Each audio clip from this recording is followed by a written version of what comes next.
you bought me my first ever mushaf. I remember when I went to buy a mushaf because I never had a Quran. And I was on the phone to Idris. This was in Southall Broadway, yeah. There's a book, Islamic bookshop. And I called Idris and I was like, yo, I'm going to buy a mushaf, but I just don't know which one to buy. Like, there's different lines. And then at the time you had a Tajweed coloured one. And so I wanted the same one as you. I think I've still got that. There wasn't Tajweed one. It's coloured based on topic. Okay, yeah, But I yeah. want from Egypt. So I wanted the same one. No, before that you had a Tajweed coloured one. Wait, this before I went to Egypt? Yeah. Okay, yeah, that didn't have it. It must have been a Tajweed one. Yeah, it was a Tajweed coloured one. And then so I went to the bookshop and I rang Idris and I was looking at the masahif and I said, bro, which one is it that I should get? And then on the phone, Idris was like, bro, don't get it. And I was like, what? He was like, bro, I want to get it for you because I want the reward like for when you read the Quran. So I was like, all right, cool. So I didn't get it. I walked out of the shop and then Idris bought it for me, or you sent me the money or something. I can't remember. But Idris bought it. 12 years later, to this day, that's the mushaf that I read from. Same thing with me. When I was in Egypt, the brother who bought me the mushaf for my Quran, I'm still using it till today. Yeah. But that's how it should be. The mushaf you have, you should kind of stick to it, you know, as long as you have it. It's got like markings on it from Saudi when I was like submitting my It will help a lot for revision. Yeah. Because you've pictured it in your head. And if you're especially looking at it a lot, it's really good. Alhamdulillah. And then I want you to tell the infamous story because one of the first, do you know what I'm going to say? Marriage? No. No. Hijama.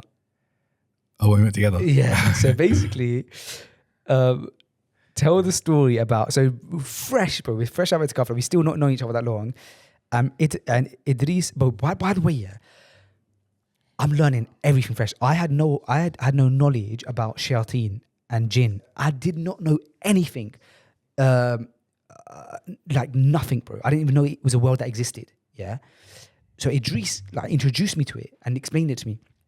That's why I took Idris to Cardiff to read Surah Al-Baqarah. Now I'm like, I'm not gonna lie, I was shook, bro. I was like, oh, this whole world. I was like, bro, I'm going to my new house. Come with me. So I was learning about shayateen and jinn and that's eventually how I found out about Sheikh Muhammad Tim, because I just became obsessed with understanding that world because it was something I didn't know that existed for 20 years. And Idris knew, but being Iraqi, Idris knew a lot about it. And then he kind of explained it to me. And then so after Itikaf, we went to, Idris basically said to me, I'm going to go get Hijama, come with me. Something like that. Go on, you take it over from there. So it was Brother Shamsuddin, I think in Halsden. Yeah. So we arranged Hijama. We went to the clinic and we were just going to get, I think, our backs done. Yeah. That was it. I think I had done it once before. It wasn't my first time. But I never These times we knew you were going to go Egypt now soon. Okay. I think. So then we both got it done together. And then I think the therapist who was doing it, he mentioned that basically go bald because it's better for you than the haircut you have now. That's what he kind of said. And then I had never done my head. No, not only that, he was saying, I think it was because he knew you were going to Egypt, he was basically saying, do hijama on your head because it's better for your hifth, as in like it's good for memorization, something along the lines of that. Like something along the lines of, there's benefit in doing hijama on your head as well. Along the lines of that. But none of us had planned to do that. No. I don't think I had a plan. And then you got the clippers out, took our hair off. Yeah, and we were walking like on Halsden High Street. Did you have a hat on? No. Yeah, we didn't plan allowed to wear a hat. But I'm happy we did it. Bro, let me tell you how the story went down, yeah?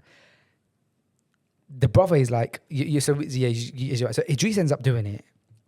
And somehow I just got convinced because it was just like, Idris was doing it, the brother was like, you should do it. Blah, blah. I come into the store, never having done hijama before, yeah? Even worried about getting it down my back, to the point when I walk out, and I've got my head shaved clean, which I've never even had before. Other than like when I went Umrah when I was like 15. And then a massive hijama spot on the back of my head, my crown. And it basically makes you know like the police siren, like the red police siren. Oh, yeah. It looks like you got that on top of your head, Aki. It's a massive red lump on top of your head. It looks so like it's odd to look at, Aki. Massive swollen head, bald head. Bro, imagine when I went home that day. My family already stressed about me, bro, because they're thinking, my man has gone from one extreme to all of a sudden he's practicing religion, he's staying itikaf, and then I come home like he bald head with it. Oh my days. Bro, you know, I used to sleep on a bunk with my brother them times, and my brother used to make me sleep with a hat on.